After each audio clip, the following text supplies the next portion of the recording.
So before we start anything today, I'm just gonna flat out say it. The way some people are judging Dragonball Daima before it even comes out is kind of annoying. What did you say? Now hold on, hear me out first while I get the rant music going. I care about Dragon Ball just as much as the next guy, honest to Kami. I was there watching Z Kai every week in middle school, back when it was on Nicktoons. I played Budokai Tenkaichi 3 non-stop until my wrist bled from shaking the Wii remote so much. Which reminds me, has anyone heard anything yet from Tenkaichi 4? Whoops, sorry, getting off topic. But my point is, while this isn't universal, almost every time Western Dragon Ball fans get new Dragon Ball news that isn't Super 2, we just go through the same song and dance, bashing something that we don't even fully know yet. And believe me, I get it, I want Super back just as much as the next guy. But at the end of the day, you gotta remember it is coming back at some point. It's inevitable. Daima is just the appetizer you munch on until your main course arrives. But you know who I can safely say doesn't care about Dragon Ball without a shadow of a doubt? Screenrant. Ah yes, these channels go by many names, but their hypocrisy to pop culture is known far and wide. And what better time to start tackling some of these channels than right now? Now, the one I'm picking for today is about 5 years old, but I think it's a good starting point. So let's get this over with. What's the first theory they have? Goku is a jerk. I just want to talk to him. Wait, why do you have a shotgun? I just want to talk to him. Dad, this is ridiculous. I just want to talk to him. I just want to talk to him. I just want to talk to him. It is not his fault. I just want to shoot him. I just want to talk to him. You can't shoot him. Wait, what? Goku is the hero of the Dragon Ball series. Fans have called him noble, brave, and even virtuous. He never backs down from a fight and will always stand up for his friends and family. And why wouldn't he? He's the good guy. Please don't say or is he. Or is he? God damn it. If you take a close look at some of these episodes, you'll find Goku has a tendency to step over the line into flat-out jerkwad territory more often than you'd think. Even though he's inclined to see the good in everyone, even in his enemies, he helped contribute to his brother Raditz's murder, declining to wish him back to life. He made fun of Vegeta for defending his wife Bulma after she was assaulted by Beerus. I'm sorry, did we even watch the same anime? Not only is Raditz shown to be a complete asshole who kidnapped his own nephew, but Goku originally tried to spare his brother when he was begging for mercy, only to have that come back to bite him in the ass. And as for his so-called hand and Raditz's death, Goku literally had to sacrifice his own life in the process, as well as use up his one-time only use to be brought back with the Dragon Balls. Bottom line, Raditz is a conniving coward who wasted his one chance at redemption, and whose only redeeming traits exist in Moscow X fanfictions. Now coming to that part where Goku mocked Vegeta for defending his wife, nothing more than light teasing on Goku's part. We all know Vegeta has issues being social, especially around his own family. So to have Vegeta lose his shit over someone being Will Smith, especially his own wife, shows just how much character development Vegeta has been through, from the sociopathic space pirate we met at the start of Z. I won't tolerate mockery! The Prince of all Saiyans is not some righteous-hearted goody-goody! He even abandons his family to further his training and abilities, and when faced with the decision of who to save in the wake of the destruction caused by Boo's kid form, he chose Hercule, or Mr. Satan depending on which dub you listen to, over his own family. Okay, so why don't we recap all the times Goku left to do some training. The first time was after the Raditz incident, and was given special permission by Kami to train under King Kai, so that he can prepare for the two much stronger Saiyans coming within a year. The second time involved Goku staying on planet Yardrat to learn instant transmission, a move that would come invaluable in saving the world from Cell. The third time is when Trunks came to warn Goku about the upcoming androids, saying that the only way for him and everyone else to stand a chance is to train. Fourth time is when Goku didn't want to be wished back to life, again, as he believes he's the reason all these bad things keep happening to Earth. And obviously his assumption was false, especially when the wizard Babidi revived the unrelated Majin Buu. And for the fifth and final time before we move on to the next point, is when Goku left to train for Gaki with Whis and Vegeta. Now understandably, yes, Chi-Chi was pissed at this. However, the rest of Goku's family encouraged this decision, as they believed this was the best way to keep the Earth safe. Even Bulma was helping him out in secret. So it's not like Goku was bailing out without anyone's consent. As for the whole saving Mr. Hercule over his own family thing, again, let's look at the episode itself. Kid Buu conjures a massive ball of destruction, stated to be capable of destroying the whole world. Goku and Vegeta then quickly rush to Goku's family in order to get them out of the way. And just as they were flying by, Goku notices Hercule, Dende, And your little dog, too! and without thinking, rushes in to save them. Kabuto-Shin then teleports in to save everyone, only then to realize they left everyone else behind. As the Earth gets gets vaporized. This was not an active decision on Goku's part. And as for the part where they asked how Goku would have known that Hercule would come in handy, it didn't really matter that much. By this time, Earth and everyone on it had already been wished back by the upgrade in Namekian Dragon Balls. So even if Goku didn't save Hercule, he still would have likely used his influence somehow in order to talk the people of Earth into giving Goku their energy. Negative energy drives Super Saiyan. Not really a theory so much it is a statement, don't you think? The Super Saiyan form transforms members of the Saiyan race into overwhelmingly powerful beings that can wipe out their enemies without breaking a sweat. And while this form is a major asset in a fight, it's the way it's achieved that is rather unsettling. Once an individual achieves Super Saiyan form, a normally calm, laid-back individual could become violent, ruthless, and vengeful. Now, this is actually a massive misconception. First off, that's only when you first discovered the transformation. We already saw with Goku himself that through training, not only can you turn Super Saiyan at will, but also minimize the mental and physical changes to your body, essentially keeping your old personality. You've been Super Saiyan since you came out. What's up with that? Well, after extended exposure and focus, our body's acclimated to the elevated state. We can sustain it without literally any loss in stamina. What? As for the negative emotions part, they're not as negative as you may think. Super Saiyan is born from a very particular type of anger, righteous anger. Best proven when Krillin's death on Namek, which triggered the very first Super Saiyan transformation within Goku. It's all kind of in reference to this book called Journey to the West. Perhaps you other Dragon Ball fans have heard of it. Huh? More specifically, it's in reference to the parts of the book where Wukong would get a massive rage boost whenever his friends were in danger. It shows that anger isn't a problematic emotion so long as you know how to deal with it. Not to mention they left out that only a Saiyan of pure heart can unlock the transformation. It's not solely based on negative emotion. Cell Juniors. The villain Cell comes from an alternate future timeline and was designed by Dr. Gero to be the ultimate fighter. When Cell manages to achieve his perfect form, he develops a number of new abilities, including one in which he can asexually produce a squad of Cell Juniors to do his bidding. But how exactly is Cell producing these offspring? According to one Reddit user, who you refuse to bring up by name, nor do you bring up a picture of their post, making this already questionable theory harder to believe. The answer to this question has pretty icky implications. The theory proposes that because the twins androids 17 and 18 were absorbed into Cell, their reproductive organs could be inside of him. This may be the easiest theory to debunk in the whole video. The answer is Piccolo. Piccolo is a Namekian, an asexual alien race from the planet Namek. Because of this, the Namekians can reproduce without needing a concept of male or female. If he was the sole survivor, how was he able to have children? Same way as everyone else. He hatched us from eggs that came out of his mouth.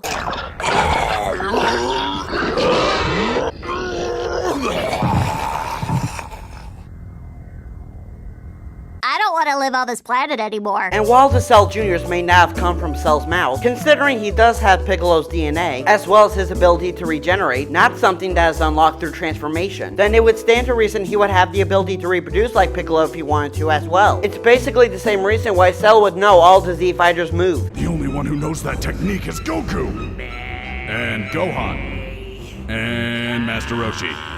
And Krillin. And Yamcha. And me that one time I tried it just to see if I could.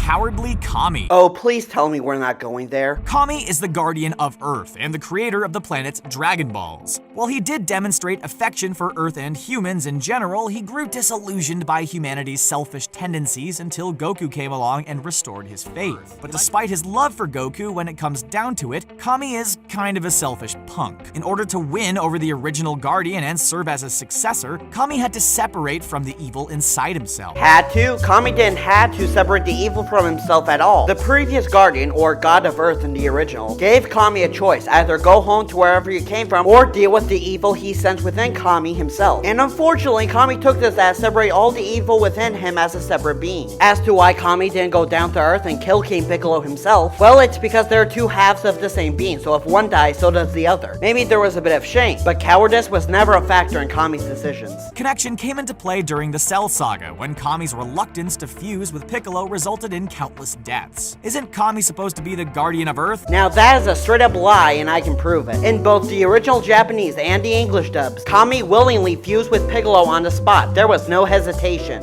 Look, old man, I have no intention on asking you again. Now I need to know what's happening on Earth. Yes, but telling you is pointless now. What? Why? Because when you and I become one, you will know for yourself everything that's happened. Huh? No, Kami. We must hurry before there are any more victims on Earth. And while we're on the subject of Kami's duties to the Earth, let's really examine it since his job to the Earth is much more passive than you would believe. See, Kami's title isn't actually Guardian of Earth. That was just something made up by the English dubs. It's actually God. Of course! That's right, God's an alien, called a Scientologist, we got one. But no, in all seriousness, this would make a lot of sense as a God's job in Dragon Ball, whether actual deity or not, is not to protect mortals directly. That was always the Z Fighter's responsibility. No, the gods in Dragon Ball are meant to play into something called moral development, which is basically gently pushing mortals in the right direction and giving them the tools they need to do so. Thank God! You're welcome. What about the tails? The Saiyans in Dragon Ball Z are all born with tails. Goku. The tail was an exclusive attribute of a full Saiyan, but then Gohan had to come along and ruin everything. He was the only known half-breed Saiyan to possess a tail. Half-breeds grow these tails as infants, but if that's the case, then why didn't Goten or Trunks have tails? Oh, that's an easy one. The tails were never meant for purebred Saiyans in the first place. In a magazine Q&A segment, Toriyama stated himself that it seems the tails are a recessive trait, meaning it'll be very rare for a Saiyan hybrid to be born with the tail. Also because Toriyama got tired of drawing tails and he forgot, and I'm sorry, I think I completely jumped the gun. What was the theory? While Dragon Ball creator Akira Toriyama suggests that this was an oversight on his part, there's a more unsettling theory. After seeing the insane destruction caused by Gohan's Great Ape form, Piccolo cut Gohan's tail off. It's possible that other half-breeds were met with the same fate, including Goten and Trunks.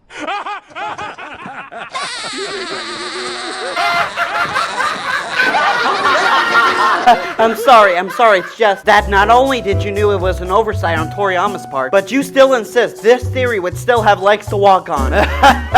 You son of a... Gohan has PTSD. Gohan, the son of Goku and his wife Chi-Chi, is the first Earthling Saiyan hybrid. Although he ends up living the peaceful life in his later years, there's no ignoring how messed up his childhood and upbringing were. Childhood, maybe. Upbringing, not so much. To find out this answer, let's look at Gohan at the start of the Buu Saga. See how relaxed he is, see how mentally stable he is. In fact, Gohan was far better at controlling his emotions then than he ever was as a child. And according to the US Department of Veteran Affairs, not only will most people who go through a traumatic event will not develop PTSD, but the symptoms can go away or be minimized with proper care. And yes, people who pay closer attention to that screenshot, while I am aware those estimates only cover adults with PTSD, considering Gohan is the most mature of the Z Fighters, and the fact that Goku has experienced far more death than Gohan as a child and still manages to be, well, Goku, I think it's safe to say Gohan has managed to avoid PTSD somehow, and any and all bursts of emotion are obviously stemming from his innate battle instinct leaking out, as the show has hinted at multiple times, leading to the reveal of Beast Gohan. Super Saiyans aren't special. This ought to be rich. The legend of the Super Saiyan suggests that achieving the form is no easy task. That's because it is supposed to be difficult for most Saiyans, but I'll get into that later. At the story's start, the Super Saiyan form is only a legend, and no one has seen it for thousands of years. When Goku first manages to achieve the form, it's one of the landmark moments in the series. A massive event with a huge amount of build-up leading up to it. But further examination leads to the realization that maybe it's not that difficult to achieve the form. Well, first we need to answer a few questions. What actually is Super Saiyan? How is it achieved? And what really makes it so special? Well, to start off, the biggest determining factor is the amount of S cells a Saiyan has in their body. And yes, Star Wars fans, it is most likely a reference to you know what. I heard Yoda talking about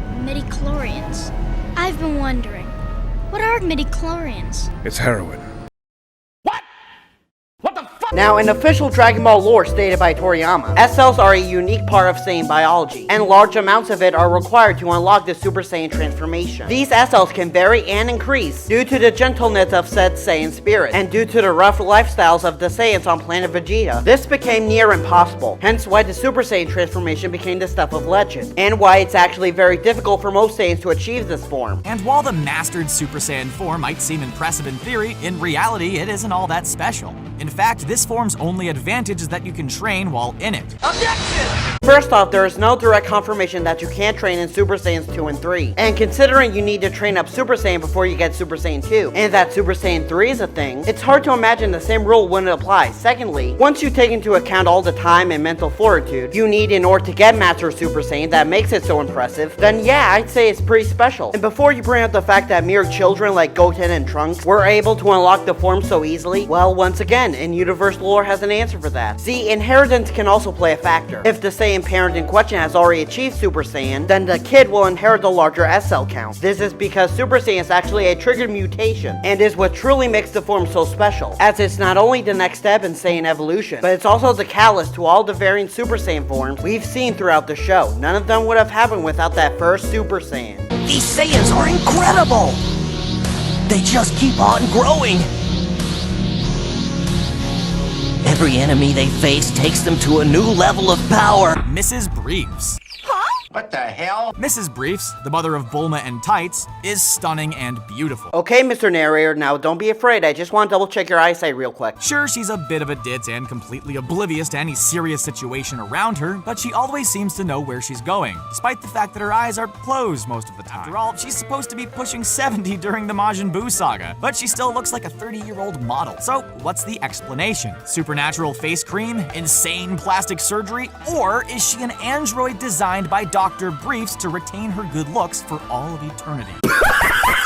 Okay, first off, we've been given a lot of different explanations as to why certain characters seemingly don't age. Whether that be using the Dragon Balls for youth, Saiyan aging, keeping them young, an immortal phoenix that you somehow forgot to feed, or the doyalist reason, and the most likely reason, it was a design choice by Toriyama's part because he didn't want to age up the characters after every time skip. Goku ruins everything. Didn't we already debunk this one? We know we're being pretty hard on Goku here. We kicked off this video by saying he's a jerk, and now we're suggesting his existence makes things even worse. Well, if you're so self-aware on the issue, why don't you cut him some slack, play devil's advocate, and talk about the stuff he did get right? He's got a point. As we all well know, Goku is the big hero of the Dragon Ball universe, and he's done his fair share of good deeds, including saving the planet multiple times. Despite his flaws, he's always trying to do the right thing, even when it doesn't make much sense. Sure, Frieza's betrayed him more times than we can count, but at least Goku tries to see the best in him, right? But what if Goku had never showed up on Earth at all? Simple. The world would have been ruled over by the Pilaf gang, and then later by the much more competent Red Ribbon Army. Tien would still be a dangerous assassin. Krillin would still be a smug jerk. Yamcha would still be an honorless bandit. Kami, finally having enough, would say F humanity, and would shut down the Dragon Balls for good, the very objects that represent hope for humanity, leaving everyone helpless against their new Red Ribbon Empire. Finally, for the cherry on top, if Goku never arrived on Earth, he would have never gotten his training from King Kai, which means he would have never gotten his Zenkai boots from Vegeta, who also would have never turned good, by the way, which means he would never have trained on top of that on his way to Namek, which means he would never have faced off against Frieza on Namek, become the legendary Super Saiyan, nearly killing him on Namek, unraveling his entire empire, at least for a little while. I mean, you at least have to admit, a brief moment of peace is still better than no peace at all. And before you bring up the Tournament of Power, the one where all the eliminated universes were meant to be destroyed, and how it was totally Goku's idea, let me just say, yeah, you have a point there, except it wasn't.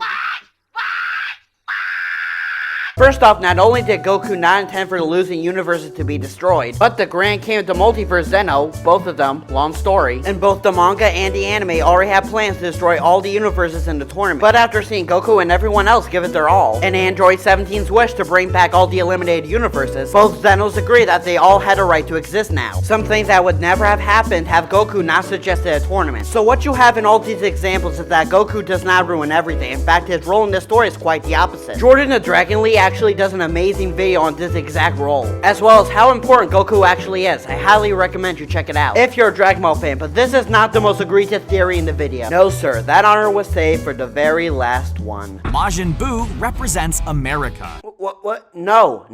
Majin Buu. Oh, I'm not even gonna humor this one. We all stereotyped our own country at some point, and we all already made the connections in our head. Now let me explain why we're wrong. If there's one thing about Dragon Ball that doesn't get brought up enough, it's the fact that the entire series is an allegory for martial arts. That's because Dragon Ball's largest source of inspiration, Journey to the West, practically created the belief that martial arts was founded on. And now here's Dragon Ball, a show about martial arts, making the whole thing come full circle. Again, it's like poetry, so if they rhyme. And while Toriyama has squeezed in some Western pop culture references every now and again, ultimately, like most shonen mangaka, Dragon Ball takes most of its inspiration from Eastern folklore, just like the Journey to the West stuff I keep mentioning. So with that said, I think it's pretty obvious that Buu is meant to be the Buddha, or at least a very silly short-tempered version version of the Buddha, as the Buddha is not only an important character in Journey to the West, but also one of the most important figures in Eastern mythology. In fact, the spirit bomb Goku threw at Kid Buu near the end of Z is a great parallel to the Buddha stealing away the Monkey King with his giant hand near the beginning of the book. But there you have it, 10 whole Screen Rant theories debunked in one video. Thank you so much for watching, be sure to like, subscribe, and comment down below. Theory debunked.